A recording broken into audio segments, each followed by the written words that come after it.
Hey, Slick Talkers, thank you so much for tuning into this podcast. And I know that if you love this show, you'll also love my morning show called Good Morning Hospitality with my co hosts Michael Golden and Brandy Canali, as we spend 30 minutes every Monday morning to dive into the industry's top latest news and trending topics. So go check it out on wherever you find your podcasts at Good Morning Hospitality. And you can live stream with us on Monday mornings on LinkedIn, Twitter, Facebook, and of course, YouTube. Now, I hope you enjoy this episode. I had to quickly change my entire business model because I didn't deliver. I just had all Drop off location, pick up. yeah, all drop off locations, pickups, etc. So I was like, okay, all the gyms are closed.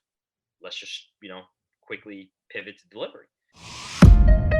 Welcome to Slick Talk, the hospitality podcast where we discuss all things hospitality, hotels, and business. You can find us online at slicktalkthepodcast.com and on every podcast listening platform.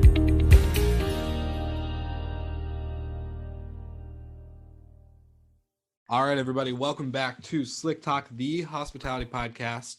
This episode is really unique. I know I say this often, probably on the show, because I've got, like a bunch of unique people in my network, but this one actually is really different just because there's no prep. We're just going in raw and just being real. Nick, thank you for joining me on the show. It's been interesting on how we connected. So obviously I'll share our story a little bit for the audience. Sure. But thanks for joining me. Where are you from? Yeah, man. Thanks for having me. I appreciate it. I live in Hoboken, New Jersey. Okay. But I'm originally from a town in central New Jersey called Manalapan. Okay. So that's where you're at right now is what's the first I'm in one? Hoboken. Yep. Okay, Hoboken. Okay. Perfect. Right by the city, right by New York City, about 15 minutes away. You can literally throw a rock at downtown New York from where I live. So perfect. It's convenient. Is it dead over there right now? Yeah, man, it's pretty quiet. Especially like Midtown area. I've heard, kind of some horror stories over there. Yeah.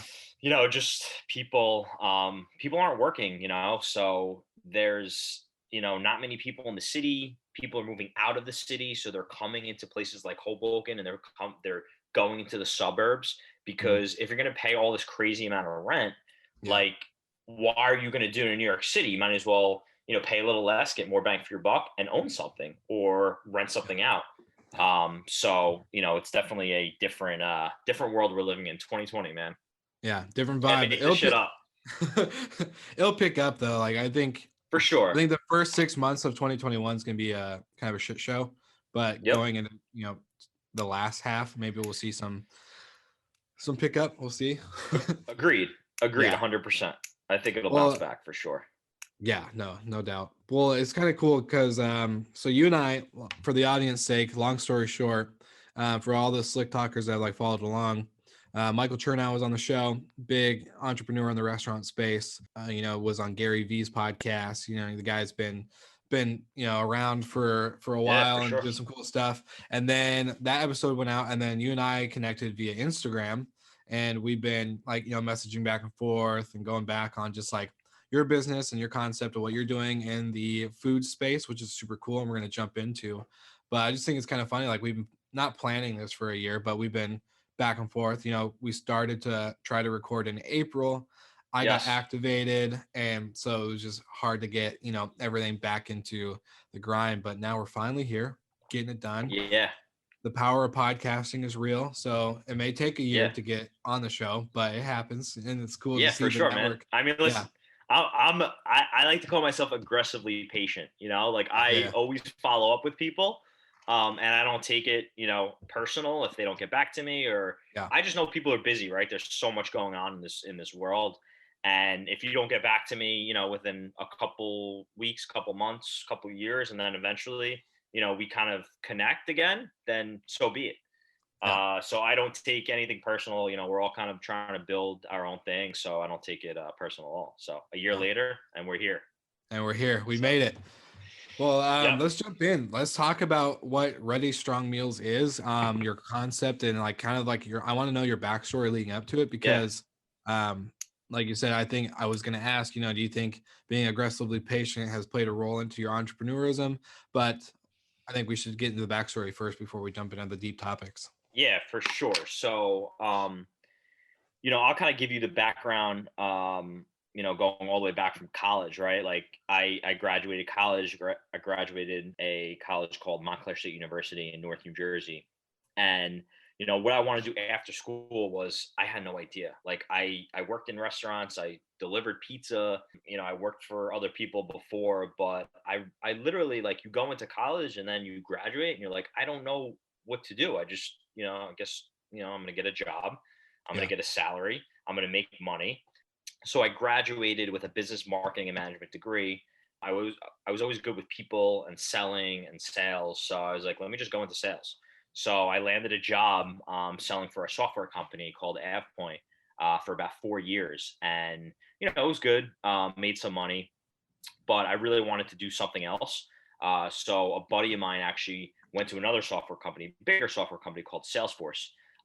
They're out in, we know them. Yeah. I'm sure you know them. They're out in California, New York City. They were building they built a massive tower in New York that's obviously going waste. It's wasted right now because of what's going on. So I moved companies from AvePoint to Salesforce, and I was there for about 5 years. And I did really well. I made good money, but it wasn't my true passion. It wasn't something that drove me. I woke up every day and I was kind of dreading the workday. I'd go into office, I would make, my phone calls, I would meet with people. It didn't really drive me. And I really wanted to make an impact on people. I felt like I wasn't doing that. Working at a big company with so many people. I worked with some amazing people. I had amazing managers. But I really wanted to scratch the itch of entrepreneurship. I was never, I didn't really do any entrepreneurship type things when I was younger, but I knew I wanted to do my own thing and really make an impact. And I loved food. I always loved, being in the kitchen with my mom, who's an amazing cook. And, I really wanted to understand what it was like to cook at a professional level. Because when you're cooking at a, in a home environment versus cooking, professionally, it's just two totally different things. Right. So while I was working in Salesforce, I actually took a job at a restaurant, cooking, part-time, a couple days a week. And, I kind of fell in love with it. It was funny. The first day, I walked into the kitchen and, I was expecting to cook something, and they actually made me shuck, I think it was like 8 boxes of corn. They had these crates of corn in the corner, and they were like, all right, this is your job today. And obviously, when you're in the restaurant and you're doing that, you're questioning everything. You're like, should I be doing this? This is a waste of time, shucking corn. But it actually taught me, going back to that patience, that aggressive patience. It taught me to be patient. You're not gonna be a professional cook overnight. It's gonna take you time. You're gonna have to do these things in order to lead up to it. So, I was kind of obsessed with being in the kitchen and just learning. And I wound up leaving Salesforce, which is pretty crazy, to work in a kitchen for free. So I worked at a restaurant. This was a free job. Yeah. So I found out about this. Yeah. So you call me crazy. It's probably, it's wild. And actually the first week, so I started in this place in Jersey City, and then was working there for a couple months. And then the first week in New York City, I started during restaurant week, which is the busiest week of the year. Yeah. Because people are coming in, they're getting deals, whatever. So I found out of it. The same buddy who actually, it's funny how the world works, right? The same buddy who referred me to Salesforce had a best friend who was a sous chef at a restaurant in Jersey City. And he introduced me to the sous chef, and then I started working with him. So that was the first job I went in, first restaurant I went to, and then I helped out their New York City restaurant. And while I was cooking, and really learning the business, I was cooking for people on the side. So just healthy, basic stuff like grilled chicken, broccoli, brown rice. And then I got kind of busy, and I was cooking for, I think it was 6 or 7 people while I was working in the restaurant full time. So I was this is something. I was I really think that, I could start a business out of it. At first I was just taking people, I was taking Venmos, and, people were paying me cash, and it was, I was people were giving me containers because I didn't really have enough money to buy containers. So it was just like this business that, I thought I could make something out of it. And then I wound up leaving the restaurant that I was working at to really focus on this full time. And, How long were you at the basically what restaurant? Ready Strong. I was there for about a year and change, Okay. doing that, I was working like five days a week, 6 days a week, when they were busy, Mhm. and really just trying to learn, like immerse myself in the business. And it was an amazing opportunity to really just understand how to do things, how to cook professionally, learn from the chefs, learn from other people. So it was a really good experience. And that's where kind of the idea of Ready Strong Meals was born, where I wanted to cook healthy food for people looking to lose, maintain, and gain weight. Mhm. And that's essentially what I've been doing for the past almost 2 years. So I had about 6 or 7 customers. I was cooking in my apartment in Hoboken. I was like, all right, I need to outgrow, like I'm outgrowing the space. So I winded up renting out a like pizzeria slash Italian restaurant. I was renting their kitchen for a good like 7 months. I would only use their kitchen when their workers weren't there. So it was at night Mhm. and in the morning. So Mhm. Sunday night, I would go in every Sunday night, 10 p.m. We'd prep everything, 12, 1 o'clock. We'd get some shut eye, come back. Monday morning at 6 a.m., we'd cook everything. And then I have the Damn. orders out by 9 or so, cool it down in the fridge, and then I would sit at the pizzeria on Mondays from 4 to 11, 12 o'clock at night, and have people kind of come and pick up the food. Wow. So it was a lot. It was definitely, on top of trying to get new clients, on top of shopping for products, on top of all the Yeah. issues that kind of come into running a business.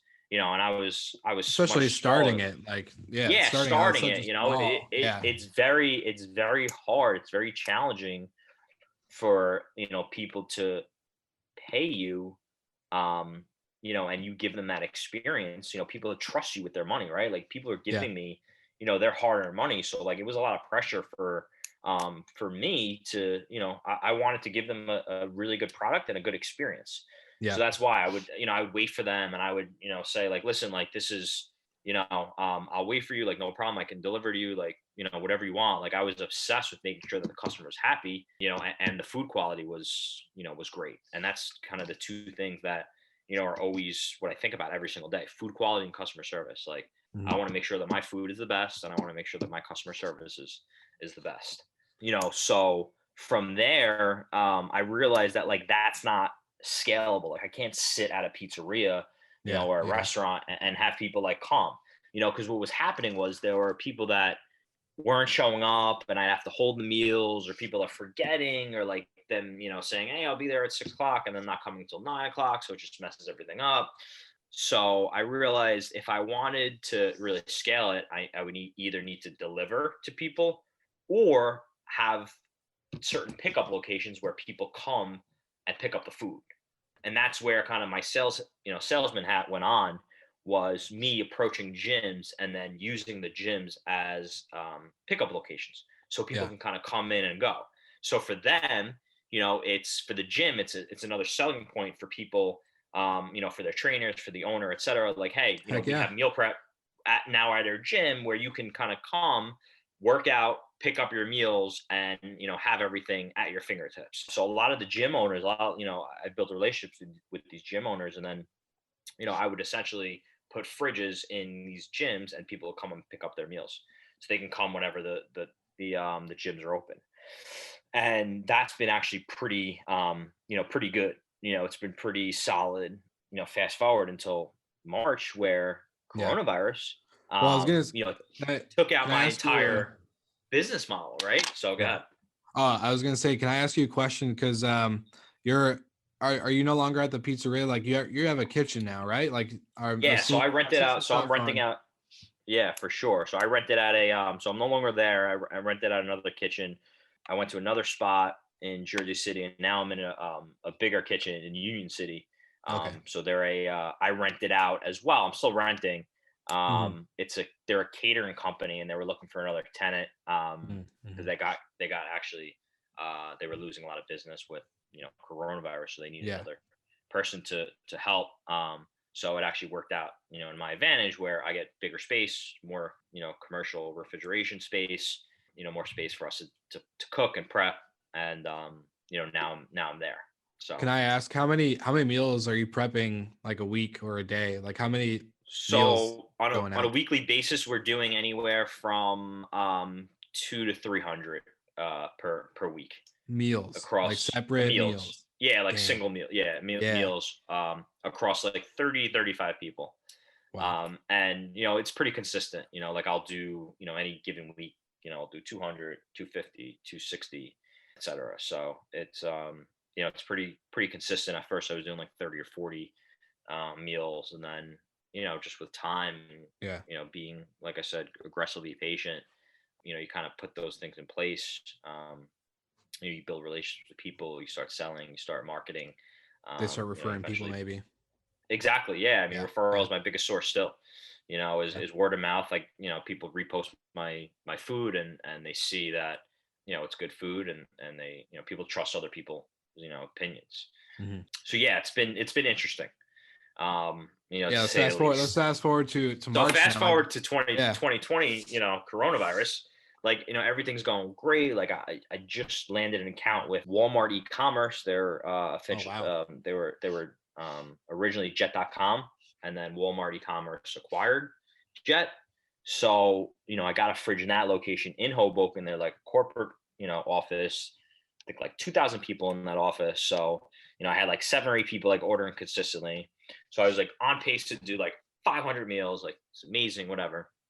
It was like March, and it was right around my birthday, because my birthday is March 11th. I think they Mhm. announced it like March like 10th was like, I think that's the day, or maybe a couple of days before that, where we're going on like a national, like not like a lockdown, but like Yeah. things are close. And like, Yeah. obviously you don't know what to think. You're like, what's going on? Okay, like we flatten the curve, 14 days, 2 weeks, no big deal. You know, that 2 weeks turned into, I mean, it's still going on, Here we right? are. A year later. Here we are, 8 months later, we're still locked down. I still can't go to a bar at 11 o'clock, past 11 o'clock at night. Yep. Let alone mingle with people, can't have more than 10 people at a Thanksgiving. So, here we are, right? And I had to quickly change my entire business model, because I didn't deliver. I just had all, Drop off location, pick up when yeah, you all can. drop off Yeah. locations, pickups, etc. So I was like, okay, all the gyms are closed. Let's just, quickly pivot to delivery. And then that's, kind of what I've been doing in the past, however many months, this, Yeah. the pandemic's been going on, is deliver. And I've been doing all the delivery on my own. It's funny, now this week I'm actually looking to hire a delivery driver to take over, some of the stuff that I've been doing, and then eventually branch out to New York City. Yeah. So that's kind of where I'm at, right? It's like you have to, and then, I think it's like 2020 teaches you a lot of lessons. Like, one of the big ones is just being able to quickly assess the situation. Like, something happens, assess situation, don't dwell, pivot, and then just like, how do you find a solution moving forward, instead of like just complaining about it, or just saying, oh my God, like, why is this happening to me? And like, you get creative. Like, I get creative when my back's against the wall. You have to just figure it out, right? And there's no other option, right? It's either that, or you give up and quit. And that's like not even in, my vocabulary. Yeah. So, it's been an interesting ride for sure. We're continuing to grow, and, hire people, hire, chefs, and hiring, like I said, a delivery driver this week. And, there's been a ton of challenges along the way, and, it's been interesting for sure. Yeah. So that's kind of, where we're at, Yeah, no, for sure. Oh, I was as gonna we kick ask, into like, December. seriously, especially with the holidays coming up. hmm I was gonna ask you because, like, we're in the hotel space and vacation rental space and even restaurants, we're focused on contactless delivery, Yep. contactless, check-in, contactless this, contactless that. That obviously, like, with delivery, like the drop-off location model stopped working because of the gyms and everything were Right. closed, right? There's no way people can go pick up.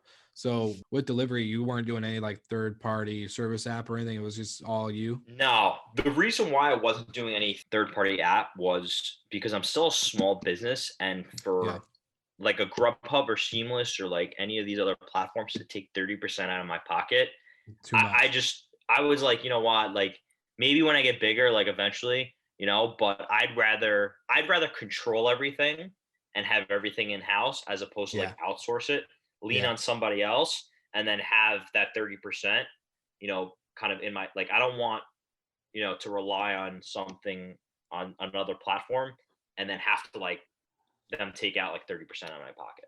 For sure. Even if they're marketing. Yeah.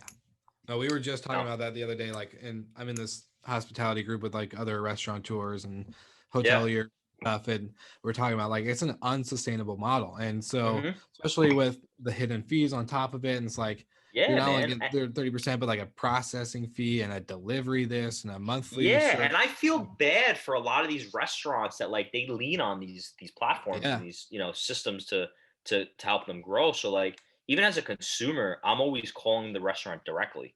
100%. I always tell people like call the restaurant directly. Like chances are they deliver and they have like their in-person house, and they don't have to give like the 30% fee to Grubhub or Seamless, who are massive companies. Like, you have these companies like Amazon and Walmart that are like these owners like Bezos, and the Walmarts, like they're making more money off this pandemic, and the small businesses are suffering for it. Yeah. So, my thought process is like, I want to help the small business. I want to help the gritty, like entrepreneurs that are grinding every day, and not help like, people that are worth billions of dollars. Like that's just, just my mentality.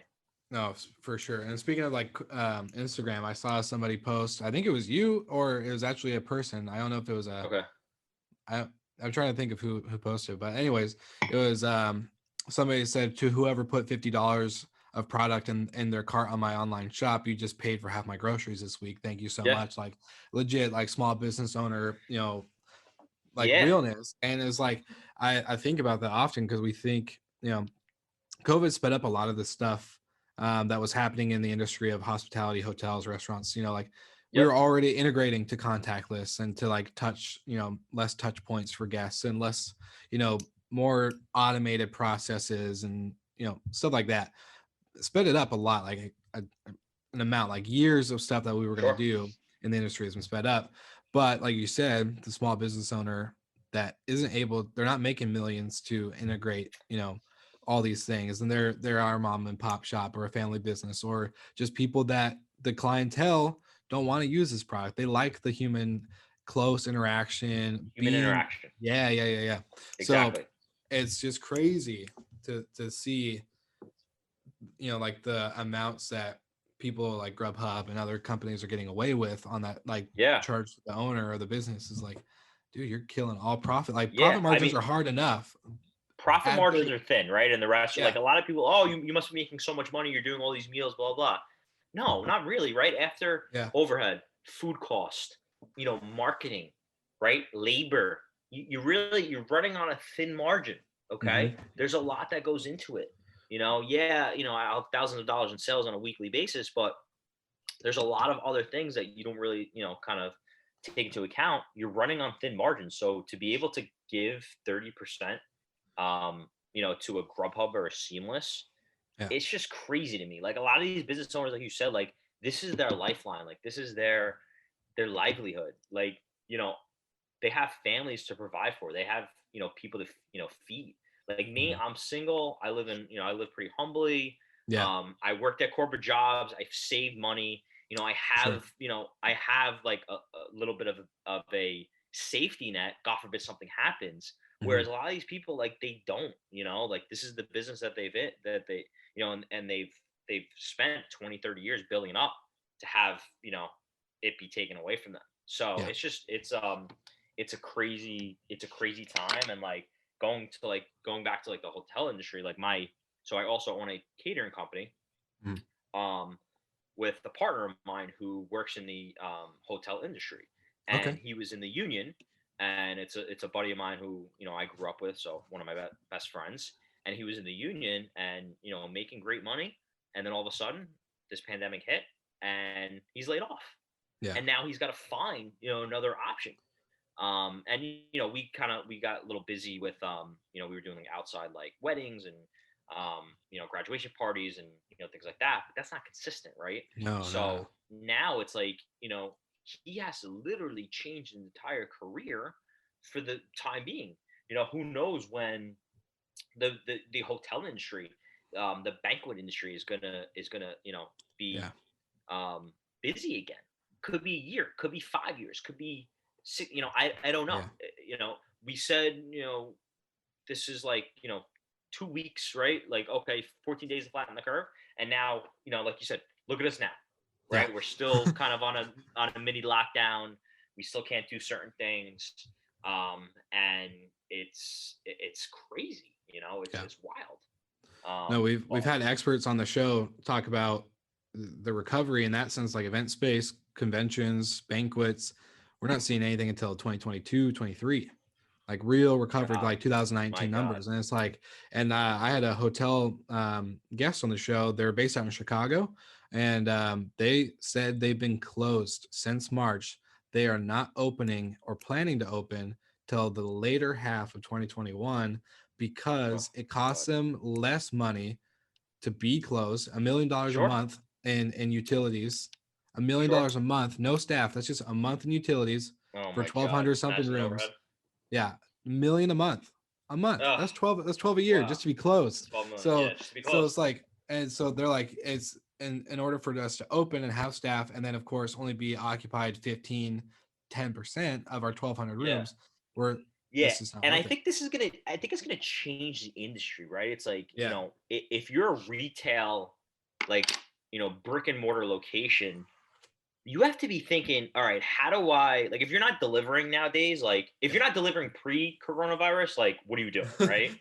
Like, you're crazy. And I know like a bunch of restaurants that don't deliver, like for whatever reason, like maybe just don't, they don't want to deal with the headache, because it is, a bit of a headache. But now you have these apps, they'll take a percentage, but it can help get your name out there. I think it's going to change the industry as a whole, and you're not going to see that as many restaurants being pop up here and there. Like, sure, like everyone, like the restaurant industry will bounce back, like eventually, 100%. But it's going to change the way people think and like how they do business, and just the whole industry as a whole. I think. For sure. Yeah. My friend Josh Copel, who runs Full Comp Podcast. I'll have to make an intro for you guys because I think you guys would be a great fit. But he partnered with Yelp, and he said, you know what, this is like what made him start this podcast, and like this whole like movement in the restaurant space was like, I'm tired. He had a Michelin rated restaurant in LA downtown, like perfect spot. And he's like, we are tired of running on crap. Like, we are literally, I'm an owner of a multi-million-dollar revenue restaurant, Michelin rated, all this other stuff. And I'm tired of working 180, 80 to 120 hours a week, depending on, the craziness going on, for thin profit margins. Somebody always trying to get between me and my guests. There's always that one company trying to, like, we can extra, penny and nickel and dime throughout that experience. Nickel and dime, 100%. Yeah. And so he's starting this whole thing, and I think you're right. Like the idea of 2021 and recovery, like what does recovery look like? To me, recovery looks like clean slate. We need to reevaluate our plan, like our industry as a whole. Like, we're not going to accept these things anymore, because at the end of the day, everyone's got to make their money, but we're overcomplicating things by adding a 30% margin of revenue going to a delivery service, when really it would cost you maybe 10-15% in-house, if not less. Exactly. So it's been interesting to see it. I'm hoping, for all of our sake, with hotels as well, that we don't go back to the mindset, well, this is how we've been doing it for 20 years. I don't think you have a lot of those old school mindsets, in that business. And I hope that now, like, this is a kick in the butt to be like, okay, now we have to change. Now we got to retweak, we got to reinvent. And like you said, like, go off a clean slate. Like, this is, what does it look like 10 years from now, 15 years from now? What if something like this happens, what if there's another pandemic, right? What if there's something else? There's another virus or there's another disease that takes, hundreds of thousands of people out. Yeah. I think it's like a wake up call. I think a lot of people are like, oh, cancel 2020, but like it's wake up 2020. Like wake up. What have you been doing? Like reevaluate, like how you've been, like the stuff you've been putting in your mind, your body. I see a lot of people, they're eating like shit, they're eating crappy, they're not working out. And now it's like during a pandemic, like it's so important to eat healthy. It's so important to, work out. It's so important to be okay and block out the noise, and the distractions, you put on the news and it's just like, oh my God, you're just like, you put on different channels. You're just like, oh my God, like, is the world ending? So like, how do you block out those distractions, and continue to move forward, and be healthy, physically and mentally, because that's, it's both important. I want to ask you, because I've been curious about this. Like, I think I was talking about another friend. We have another podcast called Good Morning Hospitality, and we were talking about the COVIDpreneurs, right? So like 2008, 2009, there was entrepreneurs that came from that crisis, and now we're seeing entrepreneurs come from this crisis, right? They find ways to innovate, they get creative, they have an aha moment when they're at their day job and they get furloughed or whatever. So for you guys with Ready Strong Meals, have you seen any like kind of COVIDpreneurs come into the space of what you are doing already, like trying to like maybe copy the business model, or even just the overall concept of food delivery in the sense of like meal prep and strong and healthy, like good quality food? Listen, it's funny. I see a lot of chefs that kind of like rag on meal prep. They'll be like, oh, like meal prep, whatever. It's come in, have a great meal. You don't have to worry, don't worry about ordering, meal prep, are now doing it because they have no choice. So, you have a lot of these chefs that are kind of like looking down on, prepared meals. And now that's what they're doing. Because nobody can come in and eat with them, right? Nobody can come in and eat, right? 25%. What is 25% going to do? You run on thin margins when you're at 100% capacity. So 25% is, take that out the door. You need to do something else. So a lot of these, I see a lot of, solid chefs that are now offering as a service. But is it scale? Like, can they scale it? Do they have, like we have, all the systems in place in the sense that like, we have ordering online, right? You can pick the options, pay via credit card, PayPal, whatever, and then have it delivered. We have a whole process like, hey, order by, 10 p.m. Thursday for Monday delivery, so a lot of that takes time and like kind of setting up, the process, the infrastructure. Yeah, exactly. Logistics and all that stuff. So we've had that all in place, for the past, year and a half, where and they're just not figuring it out. And now, like, you have to figure, right? It's like, you got to figure it out, maybe build a website. They got to build a website. They got to build an ordering process. They got to, run something on maybe something like Shopify or, an ordering platform. Or they can just, get orders, people can message them their orders. But what's going to happen is as they get bigger and as they're doing more orders, they're going to, mistakes are bound to happen, right? I was doing everything off an Excel spreadsheet, and I was screwing shit up like crazy, it was a lot of like manual. I was doing manual processes. Too much. I was like, all right, I need technology. I need something that's gonna like streamline this. And that's where I invested in something like Shopify. I had someone build out my website, an ordering process, and now people can just go on and order off the website, and it's easy, it's convenient, right? Because there's so many options. It may have cost a little bit up front for you, but now you have the time to like figure this out. It's an investment. Yeah. Right. It's an investment. It's an asset. I need it. It's going to drive more sales, right? Because as a consumer, you want it to be as easy as possible for someone to order something, right?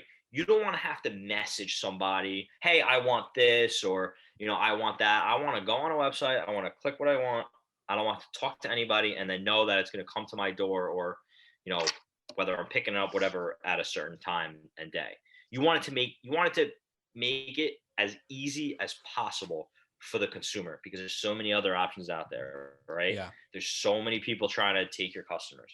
There's 100%. So much, especially in the food space, right? Especially in the meal prep space. You Google meal prep in New Jersey, you'll see 100 companies come up. And especially now with all these private chefs, restaurants that are hurting are now, offering it as an option. Yeah. So, it's an investment. It's a little bit more money up front, but in the long run, it's going to drive sales and it's going to drive, that experience for the customer. And not even drive with sales. Like if you just freed up how many hours of your day or your week in Mhm. order to go get more clients and more Hours. customers. Yeah. Yeah. Exactly. So again, more sales and more money because you're going to get more time Yeah, to go do that. exactly. Better with your time. 100%. Yeah. Well, I'm just thinking of like all these other things, man. Like, have you thought about like what are other ways that you guys are looking at to grow this? Because I Yeah, see good like question. I've seen restaurants, at least here in Washington, like they were doing like make your own margarita kits. So they're like Yep. providing like the margarita, the instructions, the mixers, all the stuff, and like of course they marked it up, but like you literally just order it, pick up, and take it home, and you have everything to make a margarita or Bloody Mary or whatever. And you guys, like, what other ways are you guys looking at Ready Strong Meals for growth? Yeah, I mean, that's actually it's a really good concept. A lot of the restaurants were doing, like a lot of pizzerias, they were doing like make your own pizzas. You buy the dough. Yeah. I mean, I Yeah. supported my local pizzeria and I bought, the Oh dough, yeah. the bread, and it's like a cool like experience. Um, so we offer contactless delivery, right? So like, you can order delivery. We drop it off right at your, right at your stoop, and you can grab the meals whenever you like. Now that the gyms are open in a limited capacity, we have the pickup locations available. We're doing samples at different gyms that kind of let us to people like try the food. Obviously, COVID, social Yeah. distancing, making Yeah. sure we have gloves on, which we always did. Yeah. um Masks, stuff like that. yeah, mask, and we're bringing eating healthy at the forefront, um because that's going to help you with your immune system. That's going to help you build your immune system and then Yeah. eventually Yeah. fight Yeah. diseases, right? So we're 100%. trying to educate people on like, hey, make sure you know what you're putting in your body. You're not eating processed foods. You're not eating junks. You're not eating junk food. And you're working out. You're staying active. You're staying healthy. Even if like you go for a walk, for 30 minutes, right? Yeah. It helps from a physical standpoint and also mentally. Um, 100%. Yeah. so we're trying to educate people on the right things to eat, because eventually it'll help you from fighting a disease like this, fighting a virus like coronavirus. Because Hmm. let's be real, if you're overweight and you have problems with your health, Yeah. you're in that category, right, where you got to be careful. You could be hospitalized. The chances of dying are very, very low, but there is that small chance. So we're trying to educate people on, be healthy. Even if you're not going to order our meals, like, hey, here are some things that like we can, we post recipes. I'm sure you see on our Yeah. page. We Hmm. post recipes for certain things, and I'm very transparent with all my food. So I want to make sure that places like McDonald's, Big Mac, Burger King. I'm thinking of the Big Mac from McDonald's. Yeah. Chick-fil-A, like all these places that are like, yeah, like every once in a while, eat them, enjoy it. But I know people that eat it every day, Daily. and Yeah. yeah, daily, Yeah. and it's sad. And now it's like fast food is not even that cheap anymore. Like, you get, a burger, fries, and a soda for $10. Have a meal, a Ready Strong meal. You get, fresh grilled chicken breast with brown rice and assorted, vegetables. You get a chili meal with lean ground beef, tomatoes, different spices, rice, and Real vegetables. flavor. Wow. Yeah, exactly. Yeah. Real flavor, Yeah. not processed, like Yeah. cooked day Yeah. of. We're not, processing anything. We're not frying anything. We're not using, a ton of oils, butters. So I think it's like bringing the forefront of health to Hmm. fight, diseases and to be healthy, For sure. every single day. So No, that's great. I want to wrap this up with one final question for you because I think yeah, like the I don't cover it enough on the show on like entrepreneurism. We talk about it in the sense of like vacation rentals and other like segments of hospitality. But for you, if you could like tell any Slick Talk listener right now, that wants to be an entrepreneur, is an entrepreneur, struggling, or whatever it may be.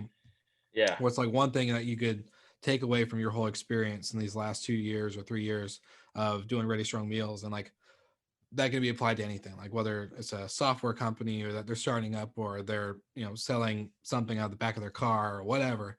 What's one thing that you could just say, I took this away from my journey and I want this like to be applied to anybody else? Be resilient. Hmm. Be resilient. Never give up, because there's days and times where you're going to want to quit. You're going to be tired. You're going to say, why am I doing all this work? Why am I sacrificing, these days and hours and this time away from family, friends, etc. Why? Like, just be resilient, never give up. Keep grinding away. Like I said earlier, have aggressive patience, because it's going to take a while. It's going to, and I'm still, building my business. So, I'd say just, be patient, be resilient, and don't quit. For sure. No, I remember when I was thinking about going podcasting full time, I was like, I don't know if I could do it. And then my buddy was like, hey, it's like sink or swim, man. Like you have to make the decision now that if you're going to quit, you're going to sink or swim, and you better freaking swim. And I remember like consciously making that decision. And then when it happened, quit December 27th, 2019, right before COVID. And that COVID moment hit where I like lost all sponsors, lost all guests, like, and it was that comment came to my head, like, don't quit, be resilient. But like, sink or swim is what came through my head. And that's when it was just like, I think like many of us was just like, all right, we're hitting the drawing board. Like we just and there's never a right time, right? There's never a right time. Life is going to get busy. There's going to be problems. There's going to be issues. Like there's never a good time to start something. It's just like, you have to just start, right? A lot of people get paralyzed by like over analyzing. Yeah. And they just don't even start, so they fail before they even begin. Yeah. So it's, you have to just start, day one, come up with a plan, be strategic about it. And then just, things will kind of fall into place as you're taking action, right? If you're not going to take any action and you're going to talk a lot, then it's never going to work. For sure. Where can people find you? Where I'm obviously gonna link everything in the bio and the show notes. So ReadyStrongMeals.com is is my website. Instagram is @ReadyStrongMeals. Here's my my logo. Yeah. It's pretty simple. I got the army cap for you, Will. Yes. So representing military. Nick @ReadyStrongMeals.com. If they have any questions, I have all my personal information on my website. So, for anybody that has questions on, becoming an entrepreneur, they're an entrepreneur, but they're struggling, with certain things, I'm happy to help. Again, like I'm still on this journey. I'm still like learning and figuring it out. So by no means am I, have I made it or anything like that. I'm just, grinding every day and just trying to find a way to make things happen. So what's the saying, rising tide raise all boats or something like that? So I feel it. That's good advice. We're all in this together, whether you're in the restaurant industry or not. Like 100%. Entrepreneurship is entrepreneurship, man. We all got struggles and we all deal with the same things. We all deal with the same things. So awesome. Well, Nick, it's been great having you on the show, to finally meet you in person, quote unquote awesome, person. But thank you for being on. I'm going to tag everything in the show notes, guys. So people that are listening, you can click all the links, go Ready Strong Meals. It'll take you there. The Instagram, I'm a follower. So if you follow them on Instagram, you follow me, you can see me tag their stuff when this episode goes live. So it's going to be good. But thanks for being on the show, man. And I can't wait to see what you keep doing. All right, Will. Thanks a lot, man. Later. Thank you so much for listening. We love your support and want to provide the best we can to all our listeners. So please find us online, social media, and on Spotify, Apple Podcast, and Google Podcast.